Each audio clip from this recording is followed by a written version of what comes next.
નમસ્કાર વાલા વિદ્યાર્થી મિત્રો, કેપી કોચિંગમાં આપ સૌનું હાર્દિક સ્વાગત છે। વિદ્યાર્થી મિત્રો, આપણે જોઈ રહ્યા છીએ ધોરણ 4 વિષય ગણિત ગમ્મત, તેનું પ્રકરણ 8 ગાડું અને પૈડા, તેનું આજે આપણે જોઈશું મહાવરો 2 નું સોલ્યુશન।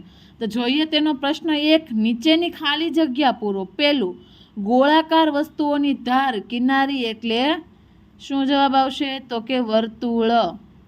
2, વર્તુળના કેન્દ્રથી યોગ્ય માપ લઈને જે વર્તુળ થાય છે તેને શું કહેવાય છે? વર્તુળનું ત્રિજ્યા। એક જ વર્તુળમાં કેટલી ત્રિજ્યાઓ મળે છે? તો જવાબ આવશે અસંખ્ય।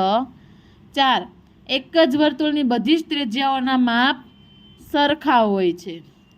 5, કંપાસ બોક્સના ખાલી જગ્યા સાધન વડે વર્તુળ બનાવી શકાય, તો તેનો જવાબ આવશે પરિકર।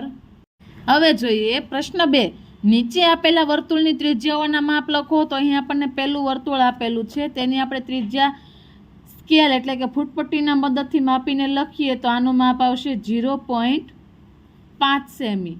બીજા વર્તુળનું જોઈએ તો આનો જવાબ આવશે 1.5 સેમી।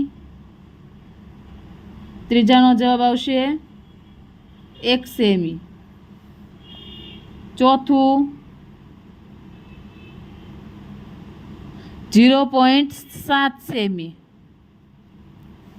અને 5 નંબર તો 1.2 સેમી છે। જ્યારે 6 નંબરનું જોઈએ તો 1.6 સેમી। હવે જોઈએ પ્રશ્ન 3, તો કે નીચે આપેલી ત્રિજ્યાના માપ પરથી વર્તુળ દોરો। તો આપણે સ્કેલના આધારે માપ લઈને તમારે અહીં પહેલામાં 1.5 સેમીનું વર્તુળ દોરવાનું છે। બીજામાં જોઈએ તો કે 2 સેમીનું પરિકરની મદદથી તમારે 0 થી 2 સેમી સુધીનું માપ લઈને આમાં તમારે વર્તુળ દોરવાનું રહેશે। 1.5 તો 1.5 સુધી આવશે। ત્યારબાદ જોઈએ નંબર 3, એમાં 3 સેમીનું કીધું છે, તો આપણે 0 થી 3 સેમી સુધી પરિકરની મદદથી માપ લઈને આમાં વર્તુળ દોરીશું। ચોથામાં સેમ એ જ રીતે આવશે।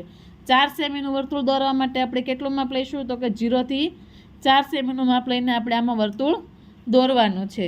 થેન્ક યુ વિદ્યાર્થી મિત્રો।